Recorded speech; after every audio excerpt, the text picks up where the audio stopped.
میں حسن عشق کی پہچان بنتے رہتا ہوں، کہ ہر ایک دور میں عنوان بنتے رہتا ہوں، میں حسن عشق کی پہچان بنتے رہتا ہوں۔ میری دعاؤں سے امن و سکون قائم ہے، کہ میری دعاؤں سے امن و سکون قائم ہے۔ امیر شہر ہوں، دربان بن کے رہتا ہوں، اور مجھے خبر ہے کہ ایک روز دور جانا ہے، مجھے خبر ہے کہ ایک روز دور جانا ہے۔ میں اپنے گھر میں بھی مہمان بن کے رہتا ہوں، اور جہاں حسین بتوں کی ہے سلطنت احسن، وہاں بھی صاحب ایمان بن کے رہتا ہوں۔ الرحمن الرحیم نحمده ونصلي على رسوله الكريم، اما بعد، قال النبي صلى الله عليه وسلم: إن من الله نفحات إذا رأيتموها فاستقبلوها، أو كما قال عليه الصلاة والسلام۔ آج کے اصلاح معاشرہ اور استقبال رمضان کے اس پروگرام کے صدر محترم جمعیت علماء ارشد مدنی ضلع ناسک کے صدر رفیق محترم حضرت مولانا عبد القیوم صاحب قاسمی رحمت برکاتہ، مفتی خالد صاحب، دیگر علماء کرام، بزرگوں اور دوستوں، رمضان المبارک سر پر ہے۔ اللہ جزائے خیر دے ہمارے شکیل بھائی کو، مفتی خالد صاحب کو، کہ انہوں نے اس ضرورت کو محسوس کیا کہ ہمارے شہر میں رمضان کی جس طرح قدر جاری ہونی چاہیے، اور رمضان المبارک کا روزوں کے ساتھ تراویح کا جو اہتمام ہونا چاہیے، آج اس میں کہیں نہ کہیں کمزوری دکھائی دیتی۔ رمضان المبارک آتا ہے تو اپنی خیرات و برکات کے ساتھ آتا ہے۔ یہ مبارک مہینہ روزوں کی فرضیت کے ساتھ اللہ پاک نے اس امت کو عطا کیا۔ پچھلی امتوں پر رمضان المبارک کے روزے فرض نہیں تھے۔ بنی اسرائیل پر عاشورہ محرم کا ایک روزہ فرض تھا۔ ہمارے آقا جناب رسول اللہ صلی اللہ علیہ وسلم جب مکے سے ہجرت کر کے مدینہ منورہ پہنچے تھے تو مدینے کے قرب و جوار میں یہودیوں کے جو قبائل آباد تھے، بنو قریظہ ہے، بنو نذیر ہے، بنو قینوقہ ہے، یہ وہ یہودیوں کے قبائل تھے جو آخری نبی کی آمد کے انتظار میں مدینہ منورہ کے قرب و جوار میں آ کر کے آباد ہو گئے۔ آسمانی کتابوں میں نبی آخر الزمان کے آنے کی تشریف لانے کی پیشن گوئیاں علامات موجود تھی، اور پچھلی امتوں کے علماء نے اس بات کو محسوس کیا تھا کہ مدینہ منورہ وہ بستی ہے جہاں اللہ کے آخری نبی آ کر کے اپنا وقت گزارے۔ تو اللہ کے نبی کے انتظار میں ان یہودیوں نے یہاں آ کر کے بود و باش اختیار کی۔ حضرت ابراہیم علیہ السلام کے دو بیٹے تھے۔ پہلے بیٹے حضرت اسماعیل علیہ السلام جو حضرت حاجرہ رضی اللہ تعالیٰ عنہ کے بدن سے پیدا ہوئے تھے۔ دوسرے بیٹے حضرت اسحاق علیہ السلام جو پہلی بیوی حضرت سارہ رضی اللہ تعالیٰ عنہ کے بدن سے پیدا ہوئے تھے۔ اللہ تعالیٰ نے حضرت ابراہیم علیہ السلام کے دوسرے بیٹے حضرت اسحاق کی اولاد میں 10,000 سے زائد انبیاء کرام علیہ السلام کو مبعوث فرمایا۔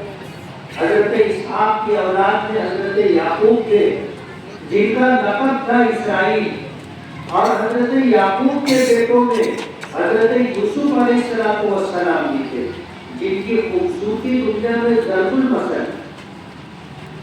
حضرت یعقوب علیہ السلام کا لقب اسرائیل تھا، اس کے معنی آتے ہیں اللہ کے بندے، جیسے عربی زبان میں عبداللہ کا لفظ ہے جس کے معنی اللہ کا بندہ، اسی طرح عبرانی زبان میں اسرائیل کے معنی، اسماعیل کے معنی، جبرائیل کے معنی، میکائیل کے معنی سب عبداللہ کے ہم معنی یعنی اللہ کے بندے۔ حضرت اسحاق کی اولاد میں جو لوگ آئے ان کو بنی اسرائیل کہا جاتا ہے، اور اللہ تعالیٰ نے حضرت ابراہیم علیہ السلام کو یہ شرف بخشا کہ ان کی اولاد میں 10,000 سے زائد انبیاء کرام علیہ السلام تشریف لائے۔ قرآن کریم میں جن انبیاء کرام علیہ السلام کا نام ملتا ہے ان میں چند ایک ناموں کو چھوڑ کر جتنے نام ہم نے سنے پڑھے وہ سب بنی اسرائیل کے انبیاء کرام علیہ السلام تھے۔ اور یہودیوں کا گمان یہ تھا کہ جو آخری نبی آئیں گے وہ بھی بنی اسرائیل میں آئیں گے، لیکن اللہ پاک کا فیصلہ کچھ اور تھا۔ اللہ پاک نے بنی اسماعیل یعنی حضرت ابراہیم علیہ السلام کے پہلے بیٹے حضرت اسماعیل کی اولاد، یہ جو اہل عرب ہیں، ان میں اللہ نے اپنا آخری نبی بھیجا جناب رسول اللہ صلی اللہ علیہ وسلم۔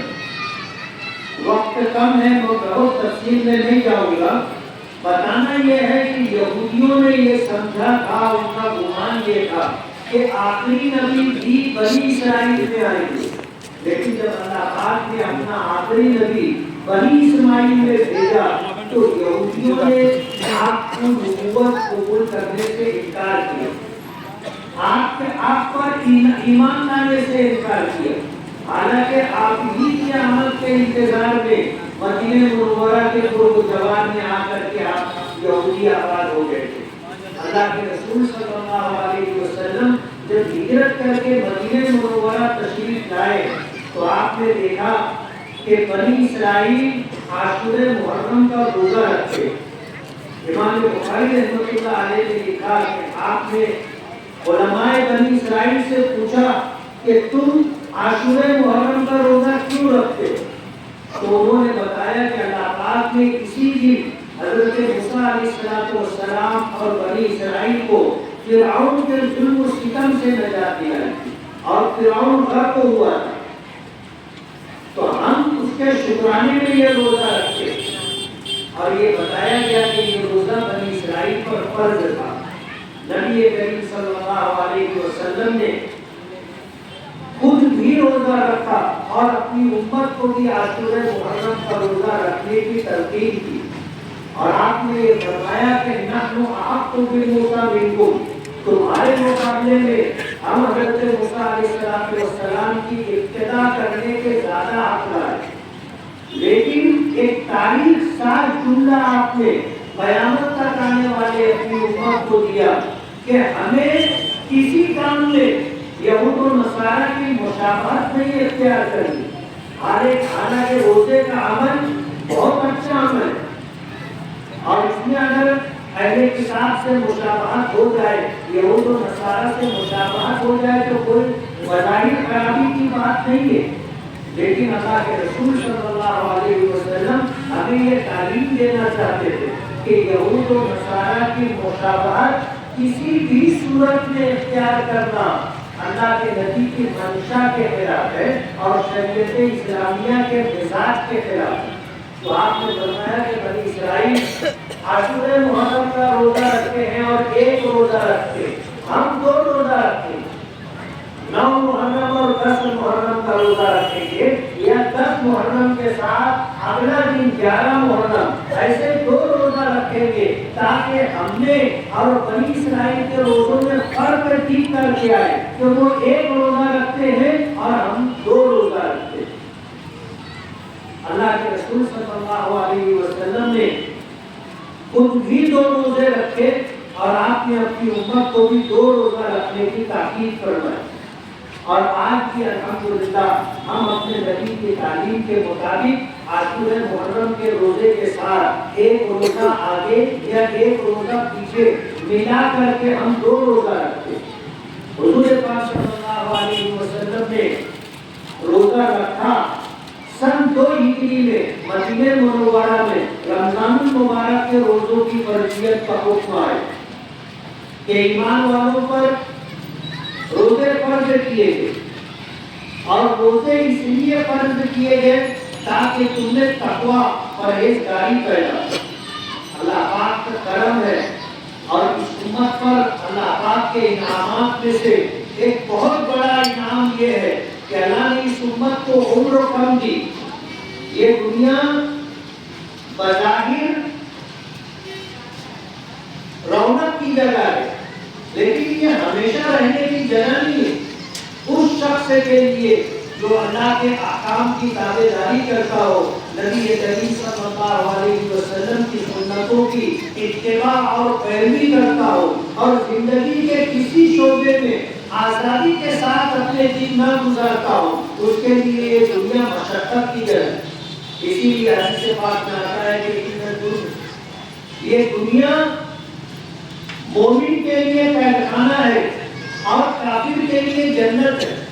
ظاہر بات ہے، جنت کا مطلب یہ ہے کہ کافر پر کوئی پابندی نہیں ہے، وہ اس دنیا میں من چاہی زندگی گزارتا ہے، جیسے رہنا ہو رہے، جیسے وقت گزارنا ہو گزارے، جو کھانا ہو کھائے، جیسا پہننا ہو پہنے، کس طرح زندگی گزارنا ہو آزادی کے ساتھ گزارے۔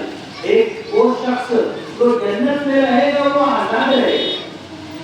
مرنے کے بعد اللہ جن لوگوں کو جنت عطا کرے گا، جب وہ جنت میں جائیں گے تو جنت میں اللہ پاک انہیں من چاہی زندگی عطا کرے گا۔ یہ وہ لوگ ہوں گے جو اس دنیا میں رب چاہی زندگی گزارے۔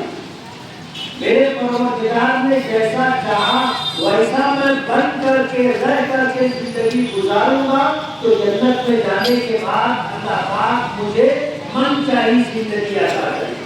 یہ دنیا مشقت کی جگہ ہے ان لوگوں کے لیے جو اللہ کی تابعداری کے ساتھ زندگی گزارتے ہیں۔ ظاہر بات ہے، صبح صادق ہوتے ہی اذان ہوتی ہے اور اٹھ کر کے ہمیں مسجد کی طرف رخ کرنا ہوتا ہے، جا کر کے نماز پڑھنی ہوتی ہے۔ یہ رات کا آخری حصہ ہوتا ہے اور ایسا وقت ہوتا ہے کہ مرنے والے کو بھی نیند آ جاتی ہے۔ رات کے آخری حصے میں مرنے والے کو بھی نیند آ جاتی ہے۔ آپ ہاسپٹل میں جاؤ، دن کے اوقات میں جاؤ گے، مریض آپ کو کراتے ہوئے درد سے تڑپتے ہوئے نظر آئیں گے، لیکن رات کے آخری حصے میں پورے ہاسپٹل میں سناٹا ہوتا ہے، مرنے والے کو بھی نیند آ جاتی ہے۔ اس وقت میں آدمی نرم و گرم بستر چھوڑ کر کے نکلے اور اللہ کے گھر کا رخ کرے اور جا کر کے 2 رکعت نماز سنت اور 2 رکعت نماز فرض ادا کرے۔ مشقت ہے، اسی لیے علامہ اقبال نے کہا تھا کہ اس قدر تم پہ گرا سب ہوتی بیداری ہے، ہم سے کب پیار ہے، آپ نیند تو مل جائے۔ آپ دیکھ لو صبح کے وقت جب نماز کے لیے آپ اپنے گھر سے نکلو گے، پوری گلی میں سناٹا ہوتا ہے، تمام گھروں میں لوگ سوئے ہوتے ہیں، اکا دکا لوگ کسی گھر سے نکلتے ہیں اور نماز کے لیے جاتے ہیں۔ ظہر کی نماز، عصر کی نماز، مغرب کی نماز، عشاء کی نماز، یہ تو ایک عبادت ہو گئی۔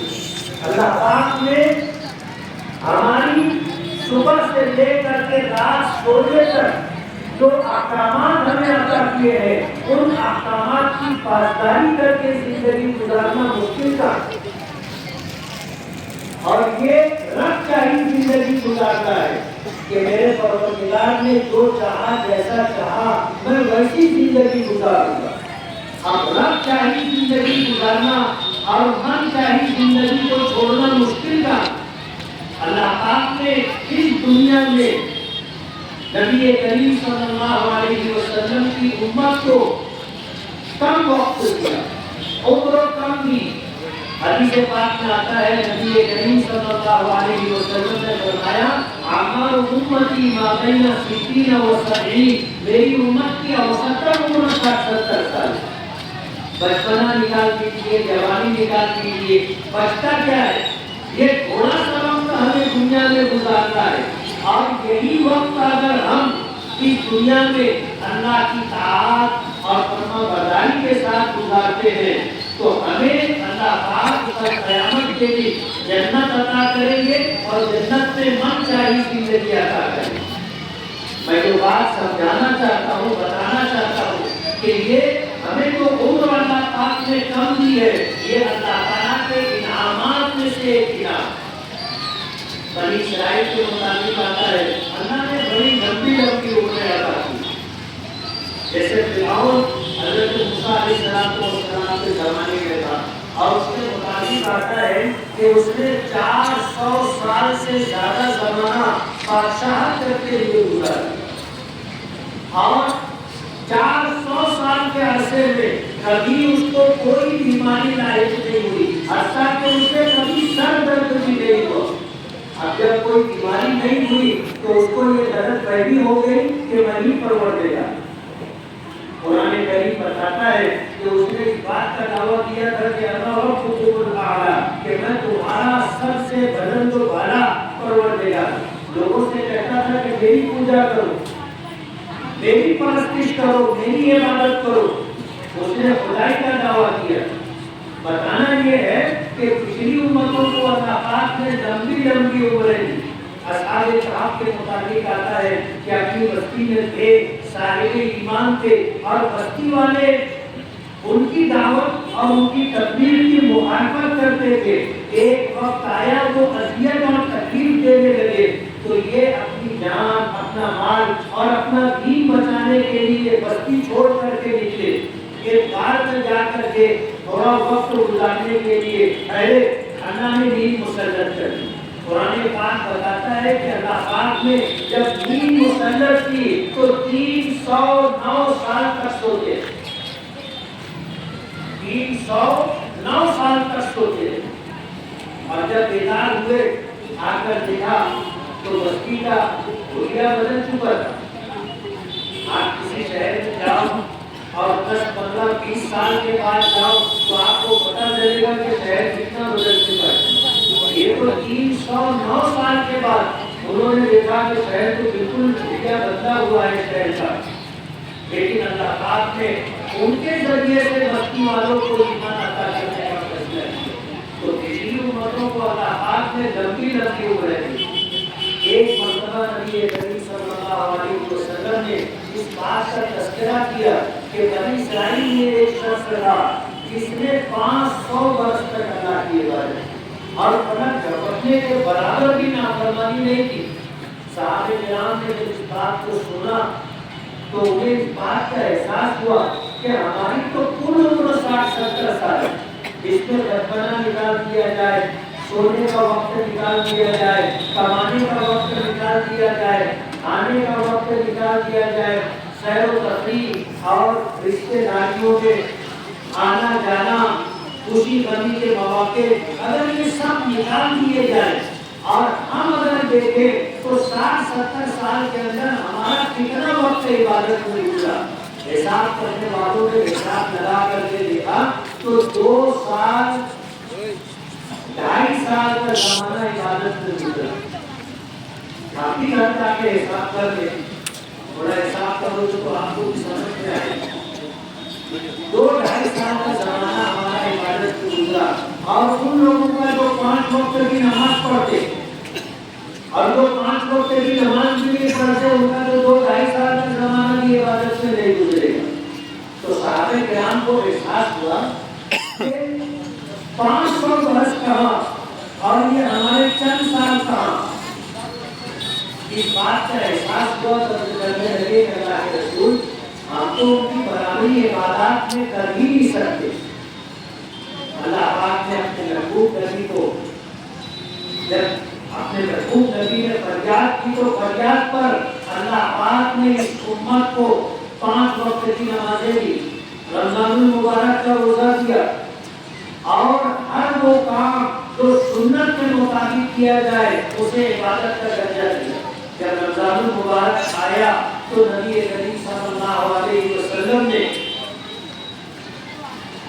مسجد نبوی میں منبر پر تشریف فرما ہو کر کے صحابہ کرام کو جمع کیا، اکٹھا کیا اور فرمایا قد اورتکم شہر عظیم، کہ تم پر ایک عظمت والا مہینہ ہے، اور اس کے بعد حضور نے فرمایا کہ اللہ نے اس میں ایک رات رکھی ہے، اس کو شب قدر کہتے ہیں، لیلۃ القدر کہتے ہیں، اور یہ ایک رات 1000 مہینوں سے زیادہ بہتر ہے کہ اگر کوئی شخص 1000 مہینے تک مسلسل اللہ کی عبادت کرے تو اسے جو اجر و ثواب ملے گا، اگر کوئی شخص شب قدر کی عبادت کر لے تو اللہ پاک اس کو 1000 مہینوں سے زیادہ عبادت کرنے کا ثواب عطا کرے گا۔ حدیث پاک میں آتا ہے کہ ایک فرض نماز اگر کسی شخص نے جان بوجھ کر کے چھوڑ دی، قضا کر دی، بعد میں اسے پڑھ لیا لیکن وقت میں اس نے فرض نماز نہیں پڑھی تو اسے ایک حکم زمانے کی مقدار جہنم میں جلنا پڑے گا۔ صحابہ کرام نے پوچھا کہ اللہ کے رسول یہ ایک حکم کیا ہے، کتنا زمانہ ہے؟ تو حضور نے فرمایا 80 لاکھ برس۔ کتنا زمانہ بولو نا؟ 80 لاکھ برس۔ یہ ایک نماز جان بوجھ کر قضا کرنے کا عذاب ہے، یعنی اس نے نماز تو پڑھا لیکن وقت پر نہیں پڑھا، وقت تو گزر گیا اس کے بعد اس نے پڑھا۔ جیسے ہمارے بہت سارے ساتھی فجر کی نماز پڑھتے ہیں لیکن کب پڑھتے ہیں؟ جب فجر کی نماز کا وقت تو گزر جائے، جب ان کی آنکھ کھلتی ہے، اٹھتے ہیں، مسجد آتے ہیں، فجر کی 2 رکعت نماز پڑھتے ہیں، یعنی نماز قضا کر کے پڑھی۔ اس پر جو سزا ہے وہ ایک وقت یعنی 80 لاکھ برس تک جہنم کی آگ میں جلنا پڑے گا۔ اور جو آدمی نماز ہی نہ پڑھتا ہو اس کو کیا عذاب ہوگا تو اللہ ہی بہتر جانتا ہے۔ اس نے تو نماز پڑھی لیکن قضا کر کے پڑھی۔ میں اس واقعی بات کو بتا کر کے جو بات بتانا چاہتا ہوں کہ اگر آپ نے نماز قضا کی وقتوں پر نہیں پڑھی تو اتنا زمانہ آپ کو جہنم کی آگ میں جلنا پڑے گا، اور اگر آپ نے وقت پر نماز پڑھ لی تو اللہ پاک کیا جو ثواب عطا کریں گے آپ اندازہ بھی نہیں لگا سکتے۔ تو اس امت کو اللہ پاک نے عمر کم دی لیکن ہر عبادت پر اجر و ثواب اتنا دیا ہے کہ بہت سارے مسلمانوں کو یقین نہیں آتا کہ اتنا ثواب۔ جیسے 3 مرتبہ قرآن شریف پڑھ لیا جائے تو ایک قرآن پاک پڑھنے کے برابر اللہ ثواب دیتے۔ 4 مرتبہ سورہ کافرون پڑھ لیا جائے تو ایک قرآن پاک پڑھنے کے برابر ثواب عطا فرماتے۔ 2 مرتبہ اِذَا زُلْزِلَتِ الْأَرْضُ یہ سورت پڑھ لی جائے تو اللہ پاک ایک قرآن پاک پڑھنے کے برابر ثواب دیتے ہیں۔ یہ ثواب فضلی ہے، ثواب اصلی نہیں ہے۔ ایک آدمی پورا قرآن پاک پڑھے تو ایک ہے اس کا ثواب اصلی۔ مثال کے طور پر اگر کسی نے پورا قرآن پاک پڑھا تو اللہ اس کو 1 لاکھ نیکیاں عطا کرے گا۔ بطور مثال کہہ رہا ہوں 1 لاکھ نیکیاں، یہ ثواب اصلی ہے۔ اور اللہ اپنے فضل سے جو ثواب بڑھا کر کے دے گا اس کو ثواب فضلی کہتے ہیں۔ ظاہر بات ہے قرآن کریم کی ایک چھوٹی سی سورت قل هو اللہ کی اگر 3 مرتبہ پڑھا جائے تو پورے قرآن پاک پڑھنے کا جو ثواب اصلی ہے 1 لاکھ نیکیاں اس کے برابر اللہ ثواب دیں گے، لیکن یہ ثواب فضلی ہے۔ اور قرآن پاک مکمل پڑھنے کا جو فضلی ثواب ہے اس کا ہم اندازہ نہیں کر سکتے۔ تو بتانا مجھے یہ ہے کہ اللہ پاک نے اس امت کو معمولی عبادتوں پر جو اجر و ثواب دینے کا فیصلہ فرمایا ہے، یہ اللہ پاک کے انعامات میں سے اس امت پر خصوصی انعام۔ جیسے کوئی شخص اگر اپنے ماں باپ کو محبت کی نظر سے دیکھ لے تو نبی کریم صلی اللہ علیہ وسلم نے فرمایا کہ اللہ تعالیٰ اسے ایک مقبول حج کا ثواب عطا کرے گا۔ ماں باپ کو محبت کی نظر سے دیکھنا،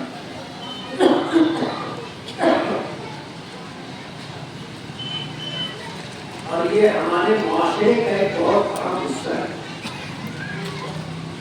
عام طور پر ہوتا ایسا ہے کہ ہم جیسے لوگ جب بیان کرتے ہیں تو ماں باپ کے حقوق دلواتے ہیں کہ ماں کے قدموں کے نیچے جنت ہے، باپ جنت کا دروازہ ہے، اور ہم یہ بھی بتاتے ہیں کہ ماں باپ کا احترام کریں، ان کے سامنے بلند آواز سے بات نہ کریں، ان کے آگے نہ چلیں اور ان کے بیٹھنے سے پہلے نہ بیٹھیں، ان کی باتوں کا سختی کے ساتھ جواب نہ دیں، ان سے اگر کوئی کوتاہی ہو جائے تو انہیں ڈانٹے ڈپٹے نہیں۔ ہم یہ سب بتاتے، لیکن یہ نہیں بتاتے کہ اولاد ماں باپ کی کیا ذمہ داری، ماں باپ کی کیا ذمہ داری۔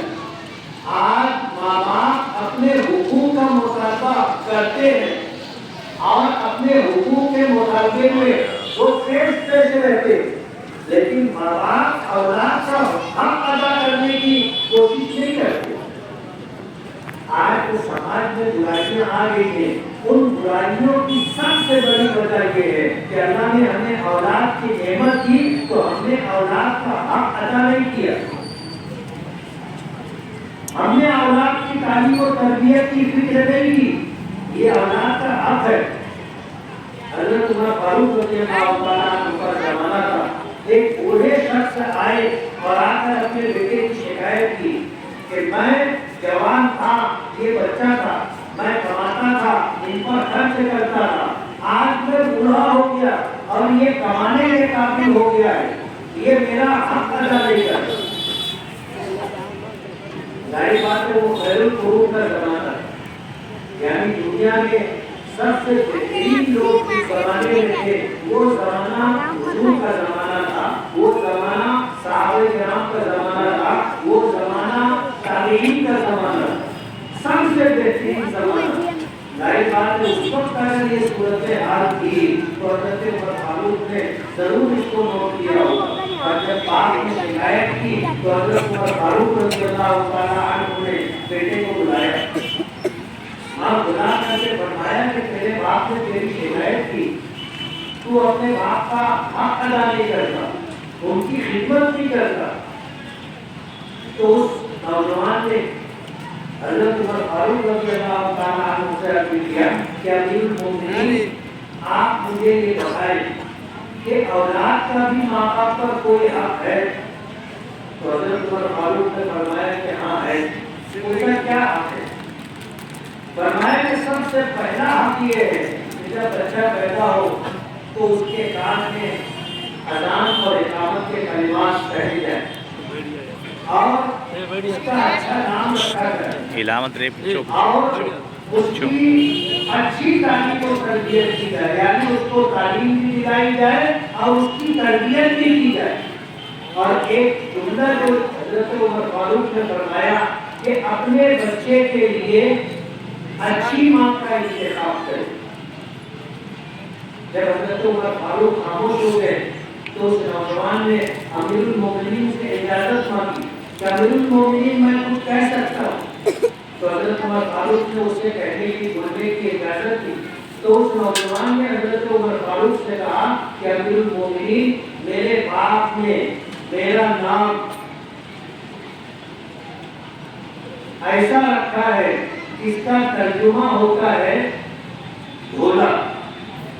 پاخانے میں جو کیڑا پیدا ہو جاتا ہے اسے عربی میں جو کہا جاتا ہے میرے باپ نے میرا یہ نام رکھا، اور میں باغی کے پیٹ سے پیدا ہوا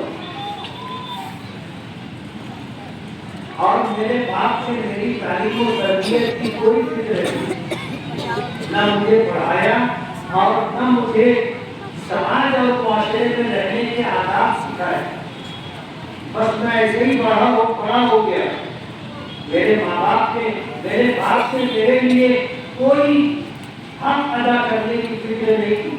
حضرت عمر فاروق رضی اللہ تعالیٰ عنہ نے اس بچے کے نوجوان کے باپ کو بلایا اور کہا کہ تو نے اپنی اولاد کا حق پہلے ضائع کیا ہے، اولاد تیرا حق بعد میں ضائع کر دی۔ آج ماں باپ اپنے حق کا مطالبہ کرتے ہیں، شاید کوئی بھی ایسا کرتا ہو ہوا کہ جب کوئی ماں یا کوئی باپ آ کر اپنی اولاد کی شکایت نہ کرتی اور جب اسے پوچھا جاتا ہے کہ تم نے اپنی اولاد کو پڑھایا، ان کی تعلیم و تربیت کی فکر کی، وہ خاموش رہے۔ ظاہر بات ہے اولاد اللہ کی بہت بڑی نعمت ہے، اور جب اللہ پاک نے آپ کو اولاد دی ہے تو اولاد کا حق ادا کرنا ماں باپ کی ذمہ داری ہے۔ آج سماج اور معاشرے کے اندر آپ دیکھ لو، ہم اپنے بچوں کی کیا تعلیم و تربیت کی فکر کرتے ہیں۔ میں اگر کہوں گا تو شاید کچھ لوگوں کو گرا پوچھے کہ ہم اپنے بچوں کے ساتھ وہی سلوک کرتے ہیں جو جنگل میں جانور اپنے بچوں کے ساتھ کرتے ہیں، کہ ان کے رہنے کی فکر، ان کے کھانے کی فکر کرتے ہیں بس، اور کوئی فکر نہیں ہوتی۔ بلکہ اگر میں یہ کہوں کہ جیسے ہم لوگ بکری بکرا پالتے ہیں، مرغی مرغا پالتے ہیں، تو اس طرح صبح ہوتی کی دروازہ کھول کر کے ان کو باہر ہانک دیتے، ایسے ہی ہم اپنے بچوں کے ساتھ بھی کرتے ہیں۔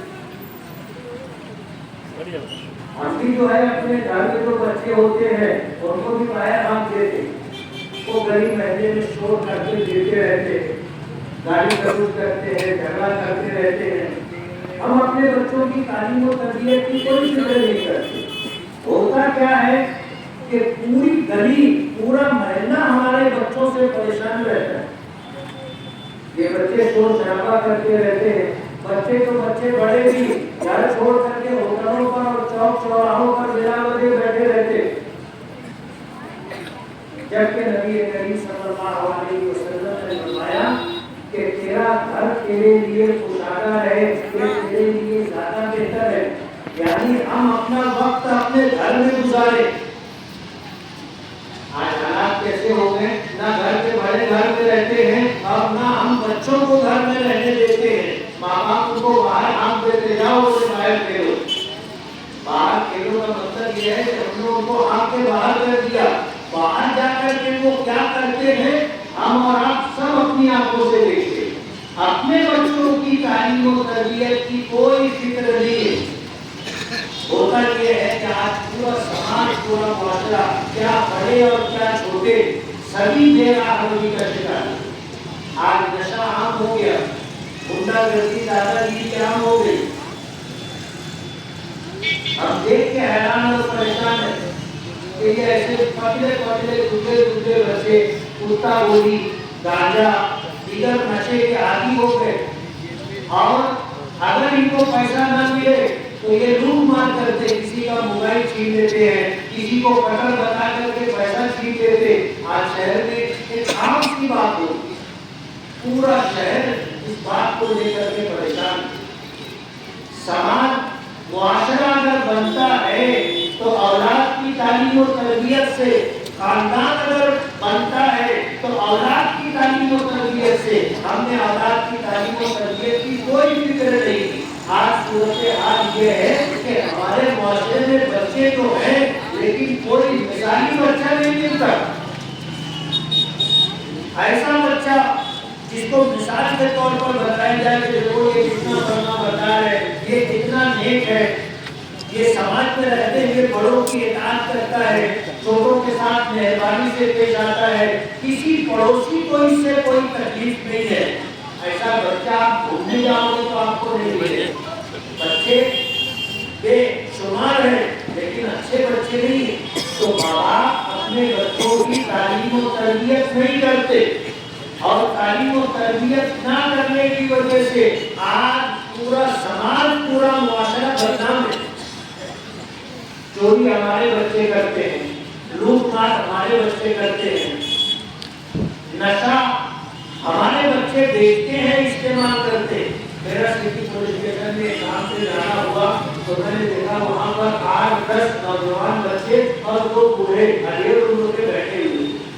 تو میں پولیس والوں سے پوچھا کہ ان کو کیوں لا کر کے دکھائے؟ انہیں کتا گولی بیچتے۔ میں جا کر کے ان کو دیکھا، سب مسلمان تھے۔ پولیس ڈپارٹمنٹ کے لوگوں نے بتایا کہ یہ 1 پتا 2 پتا کچھ پتے جیب میں رکھتے تھے اور گھوم پھر کر کے لوگوں میں بیچتے۔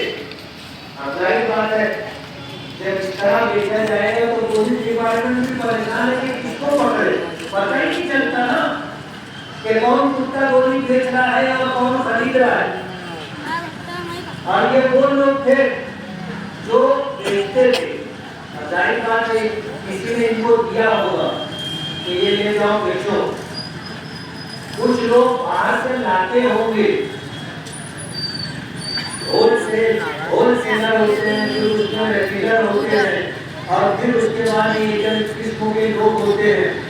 بتانا یہ ہے کہ آج ہمارے سماج اور معاشرے کے اندر کتا گولی بولو، گاجا بولو، نشے کی چیزیں بولو، نیا نشہ ہے نا، یعنی جن چیزوں کو آدمی سمجھتا بھی نہیں ہے کہ یہ نشہ ہے، ایسی چیزیں نشہ کے طور پر استعمال کی جاتی ہیں اور عام بات ہو گئی۔ آج ماں باپ اپنی اولاد سے پریشان ہے، بولتے ہیں دعا کرو ہمارے بچوں کے لیے۔ تم تعلیم و تربیت نہیں کیے، ہماری دعا سے کہاں بچے اچھے بننے والے؟ دنیا دارالاسباب ہے، دنیا دارالاسباب ہے، سبق اختیار کرنا پڑے گا۔ ہم اس بات کے پابند ہیں اور ہم سبق اختیار نہیں کرتے، اپنے بچوں کی تعلیم و تربیت کی کوئی فکر نہیں ہے، اور ہم یہ چاہتے ہیں کہ ہمارے بچے ایک وقت کے جنید بغدادی بنے۔ کہاں بنے؟ بچیاں رابعہ بصریہ بنی، کہاں سے بنی؟ ہم نے تو اپنے بچوں اور بچیوں کے لیے تربیت کا کوئی نظام بنایا ہی نہیں۔ آج جو ماں باپ اپنی اولاد سے پریشان ہیں وہ اس بات کو حضرت عمر فاروق رضی اللہ تعالیٰ عنہ کے اس واقعے کے ذکر میں سمجھ سکتے ہیں کہ ہم نے اپنی اولاد کا حق پہلے ضائع کیا ہے، اولاد ہمارا حق بعد میں ضائع کرے۔ میں یہ عرض کر رہا تھا کہ اللہ پاک نے اس امت کو عمر و کم دی، لیکن عبادات جو عطا کی ہے اس میں اللہ نے بے پناہ اجر رکھا ہے۔ اگر ہم 5 وقتہ نمازوں کا اہتمام کرتے ہیں اللہ بے پناہ اجر عطا کرے۔ روزوں کے متعلق آتا ہے کہ رمضان کا روزہ، ایک روزہ اگر کوئی شخص جان بوجھ کر کے چھوڑ دے تو بعد میں اسے ایک روزہ رکھ کر کے اس کی قضا ہو جائے گی، لیکن حضرت علی رضی اللہ تعالیٰ عنہ فرماتے ہیں کہ اگر کوئی شخص رمضان کا ایک روزہ جان بوجھ کر کے چھوڑ دیا، پھر رمضان کے اس روزے کی فضیلت حاصل کرنے کے لیے اگر وہ ساری زندگی روزہ رکھتا رہا تو بھی رمضان کے ایک روزے کی فضیلت نہیں پا سکتا۔ اللہ نے رمضان کے فرض روزوں میں اتنا اجر و ثواب رکھا ہے۔ تو رمضان کا مہینہ آ رہا ہے، مجھے بتایا لوگوں نے کہ ہوٹلیں کھلی رہتی، کھانے پینے کی ہوٹلیں کھلی رہتی ہیں، روزہ نہ رکھنے کا ایک عام ماحول بنتا جا رہا ہے۔ نہ گھر میں مائیں بہنیں روزہ رکھتی ہیں، نہ ہمارے نوجوان روزہ رکھتے ہیں، نہ وہ لوگ جو کاریگر ہیں دودھ چلاتے ہیں نہ وہ روزہ رکھتے ہیں، یعنی روزہ چھوڑنے کا ایک عام ماحول بنا ہوا ہے۔ ہوٹلیں کھلی رہتی ہیں، لوگ چائے پیتے رہتے ہیں۔ پہلے تو ہم اپنے بچپن میں دیکھا کرتے تھے کہ شرمی شرما میں ہوٹل اتنا نکا کھلی رہتی تھی تو وہ لوگ پردہ لگا دیا کرتے کہ کوئی اندر جا کر کے اگر کھا پی رہا ہے تو دوسرے لوگوں کو آتے جاتے نظر نہ آئے۔ اب تو یہ بات بھی نہیں رہی، لوگ اکائی کے ساتھ ہوٹلیں کھلی رکھتے اور لوگ آرام سے وہاں باقی پہ بیٹھ کر کے چائے پیتے رہتے۔ اگر ایسا ماحول ہمارا بن رہا ہے تو یہ ہمارے لیے بہت دکھ اور افسوس کی بات ہے۔ ہم مسلمان ہیں اور مسلمان ہونے کا مطلب یہ ہے کہ ہم اللہ کے تابعدار اور فرما بردار ہیں۔ ایمان کے معنی ماننے کے، اسلام کے معنی کرنے اور اطاعت گزاری کرنے کے، فرما برداری کرنے کے۔ اگر ہم اپنے آپ کو مسلمان کہتے ہیں تو مسلمان کا مطلب یہ ہے کہ میں اللہ اور اس کے رسول کا تابعدار اور فرما بردار ہوں۔ اگر ہم اللہ اور اس کے رسول کے تابعدار اور فرما بردار نہیں ہے تو ہمیں یہ حق نہیں ہے کہ ہم اپنے آپ کو مسلمان کہیں۔ یہ تو مسلمان کے معنی ہی یہی ہے کہ اللہ اس کے رسول کی اطاعت گزاری اور فرما برداری کرنے والا، اور اگر ہم اللہ اس کے رسول کی اطاعت گزاری اور فرما برداری نہیں کرتے ہیں تو ہم مسلمان نہیں ہیں۔ کسی بھی عالم سے، کسی بھی مفتی سے آپ میری اس بات کی تصدیق کر سکتے ہو، ایمان کے معنی ماننے کے ہیں، ہم اللہ کو ایک مانتے ہیں، یہ ایمان ہے۔ اللہ کے رسولوں کو اللہ کا رسول برحق مانتے ہیں، یہ ایمان ہے۔ ہم قرآن کریم کو اللہ کی کتاب اور کلام مانتے ہیں، یہ ایمان ہے۔ ہم فرشتوں کے وجود کو مانتے ہیں، یہ ایمان ہے۔ جنت اور جہنم کے وجود کو مانتے ہیں، یہ ایمان ہے۔ اچھی بری تقدیر کو مانتے ہیں، یہ ایمان ہے۔ مرنے کے بعد دوبارہ زندہ کیے جائیں گے، آخرت کے دن کو ہم مانتے ہیں، یہ ایمان ہے۔ اس میں کرنے والی کوئی چیز نہیں ہے، سب ماننے والی چیز ہے، یہ ایمان ہے۔ اور باقی جتنی کرنے والی چیز ہے یہ اسلام، اور جو ان کو کرتا ہے وہ مسلمان کہلاتا ہے، یعنی اللہ اس کے رسول کا اطاعت گزار اور فرما بردار۔ اب اگر میں یہ کہتا ہوں کہ میں اللہ اس کے رسول کا اطاعت گزار اور فرما بردار ہوں، تو مجھے کسی دوسرے کے بارے میں نہیں، اپنے بارے میں حساب کتاب کر کے کسوٹی پر فرق کر کے دیکھ لینا چاہیے کہ میں مسلمان ہوں یا نہیں۔ دوسروں کو کہنا، حکم لگانا آسان ہے، اپنے بارے میں آپ رات بستر پر جاؤ گے 2 منٹ سونے سے پہلے آپ سوچ لو کہ میں مسلمان ہوں یا نہیں۔ اس لیے کہ مسلمان اس کو کہتے ہیں جو 5 وقت کی نماز پڑھتا ہو، مسلمان اس کو کہتے ہیں جو رمضان المبارک کے روزے رکھتا ہو، مسلمان اس کو کہتے ہیں جو صاحب نصاب ہو تو زکات دیتا ہو، مسلمان اس کو کہتے ہیں کہ صاحب استطاعت ہو تو حج کرتا ہو، مسلمان اس کو کہتے ہیں جو سماج اور معاشرے میں ماں باپ کے حقوق ادا کرتا ہو، بیوی بچوں کے حقوق ادا کرتا ہو، بڑوں کی اطاعت و فرما برداری کرتا ہو، چھوٹوں کے ساتھ شفقت اور مہربانی کرتا ہو، جو شراب نہ پیتا ہو، نشہ نہ کرتا ہو، جو گالی نہ دیتا ہو، جو دھوکہ نہ دیتا ہو، جو غیبت نہ کرتا ہو، جو کسی کی جان پر، کسی کے مال پر ہاتھ نہ ڈالتا ہو، جو اللہ اور اس کے رسول کے احکام کے مطابق زندگی گزارتا ہو، وہ مسلمان۔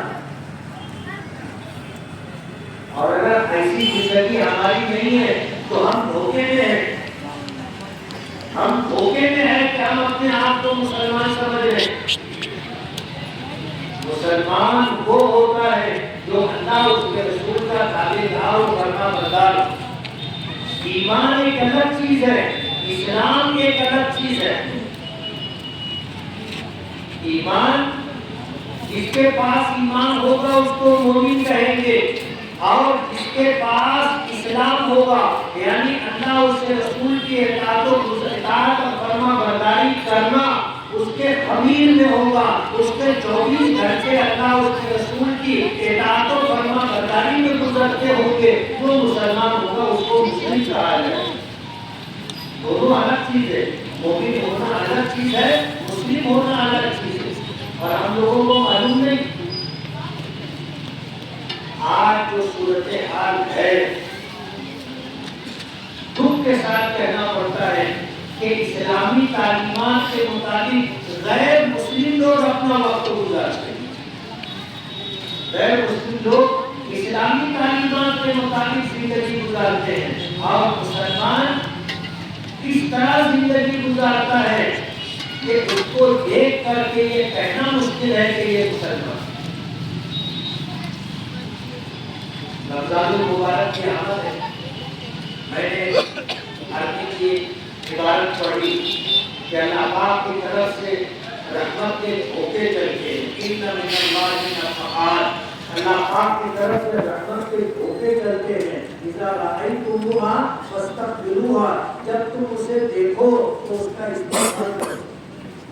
رمضان کا یہ مبارک مہینہ اللہ نے صرف اس امت کو عطا کیا، پچھلی امتوں کو رمضان کا مہینہ نہیں دیا تھا، ایک روزہ فرض تھا، اب کو اللہ نے 30 روزے دی، اور روزہ ایسی عبادت ہے کہ ہمارے بچے بھی اگر روزہ رکھنا چاہیں تو رکھتے ہیں، آپ دیکھو اخبارات میں چھوٹے چھوٹے بچوں کے فوٹو چھپتے ہیں عید کے بعد، عید نومبر میں فوٹو چھپتے ہیں بچوں کے، 9 سال کا بچہ، 7 سال کا بچہ، 6 سال کا بچہ روزہ رکھتا ہے، اس کے فوٹو چھپتے۔ بتانا یہ ہے کہ روزہ ایسی کوئی مشکل عبادت نہیں ہے کہ ہم نہ رکھ سکیں، ہمارے بچے رکھ لیتے ہیں نا۔ اب بڑی بے حیائی کی بات ہے کہ جو عبادت ہمارے چھوٹے چھوٹے بچے کر لیتے ہیں وہ عبادت ہم نہیں کرتے، روزے چھوڑ کر کے زندگی گزارتے اور اپنے آپ کو مسلمان بھی سمجھتے ہیں اور کہلواتے ہیں۔ رمضان کا مبارک مہینہ آیا، حضور نے صحابہ کرام کو جمع کر کے فرمایا کہ دوسرا ایک مبارک مہینہ، عظمت والا مہینہ آیا ہے، اس میں ایک رات ہے، اسے لیلۃ القدر کہتے ہیں، اس کی عبادت 1000 مہینوں کے برابر، 1000 مہینوں کے ہوتے ہیں 83 سال 4 ماہ، 1000 مہینہ، اور ایک رات کی عبادت اس سے زیادہ بہتر ہے، خیر من الف شہر، 1000 مہینوں سے بہتر۔ اور یہ اللہ پاک نے اس لیے عطا کی کہ جب نبی کریم صلی اللہ علیہ وسلم نے بنی اسرائیل کے عابد و زاہد کا واقعہ سنایا کہ اس نے 500 برس تک خدا کی عبادت کس طرح کی کہ پلک جھپکنے کے برابر بھی نافرمانی نہیں کی، تو صحابہ کرام کو احساس ہوا کہ اب تو ان کی برابری نہیں کر سکتے۔ اللہ پاک نے انصاف فرمایا، اللہ سے زیادہ انصاف کون کرے گا؟ اللہ نے انصاف فرمایا کہ ہمیں رمضان المبارک کیا اور ایک رات اس میں شب قدر کی عطا کی۔ اگر کوئی شخص اس ایک رات کو عبادت میں گزار دے تو اس نے 83 سال 4 ماہ سے زیادہ زمانہ عبادت میں گزارا۔ امام اعظم ابو حنیفہ رحمۃ اللہ علیہ فرماتے ہیں کہ یہ رات پورے رمضان المبارک میں گھومتی رہتی ہے۔ ساری گمان یہ ہے کہ وہ آخری عشرے کی طاقتوں میں ہوتی ہے، لیکن جن لوگوں کو شب قدر ملی ہے وہ کہتے ہیں کہ ہم نے اس کو پہلے عشرے میں بھی پایا ہے، ہم نے اس کو دوسرے عشرے میں بھی پایا ہے، ہم نے اس کو تیسرے عشرے میں بھی پایا ہے، اور تیسرے عشرے کی ہر طاقت میں پایا ہے۔ اس لیے اگر ہم یہ چاہتے ہیں کہ ہمارے پاس بھی 500 سال 600 سال 700 سال 1000 سال کے برابر عبادت ہو تو ہمیں شب قدر کی تلاش کا اہتمام کرنا چاہیے۔ رمضان المبارک آ رہا ہے، اس مہینے میں ہم روزوں کا اہتمام کریں۔ نبی کریم صلی اللہ علیہ وسلم نے فرمایا کہ اس کا پہلا 10 دن رحمت ہے، دوسرا 10 دن مغفرت کا دن ہے، اور تیسرے 10 دن یہ جہنم سے نجات اور خلاصی کے دن ہے۔ ہمیں پورے 30 دن روزہ رکھنے، پہلا عشرہ رحمت کا، جو لوگ پہلے عشرے میں روزوں کا تراویح کا اہتمام کرتے ہیں اللہ پاک اپنی رحمتوں سے انہیں مالا مال کرتے ہیں، دوسرے عشرے میں روزوں کا تراویح کا اہتمام کرتے ہیں اللہ تعالیٰ مغفرت کا فیصلہ فرماتے ہیں، اور تیسرے عشرے میں جب روزوں کا اور تراویح کا اہتمام کرتے ہیں اللہ پاک جہنم سے نجات عطا کرتے ہیں۔ اور شب قدر پورے مہینے میں ہوتی ہے، اس لیے ہر رات شب قدر کی نیت سے، شب قدر کی تلاش کے لیے کچھ نہ کچھ ہمیں عبادت کرنا چاہیے۔ پوری رات عبادت کرنا ضروری نہیں ہے کہ جو پوری رات عبادت کرے گا اسی کو شب قدر کا ثواب ملے گا، ایسا نہیں ہے۔ میں آپ سے آسان راستہ آپ کو بتانا چاہتا ہوں کہ مغرب کی نماز باجماعت مسجد میں ادا کریں، عشاء کی نماز باجماعت مسجد میں ادا کریں، تراویح کی نماز باجماعت پڑھیں۔ اگر یہ عبادتیں کر لیں گے تو ظاہر بات ہے آپ کو یہ عبادت رات ہی میں کرنی ہے۔ سورج ڈوبا، رات شروع ہو گئی، آپ نے مغرب کی نماز باجماعت پڑھی، آپ نے عشاء کی نماز باجماعت پڑھی تو آپ نے رات میں عبادت کی، تراویح آپ نے پڑھی تو آپ نے رات میں عبادت کی۔ شرط یہ ہے کہ آپ شب قدر کی نیت کے ساتھ یہ عبادت کریں۔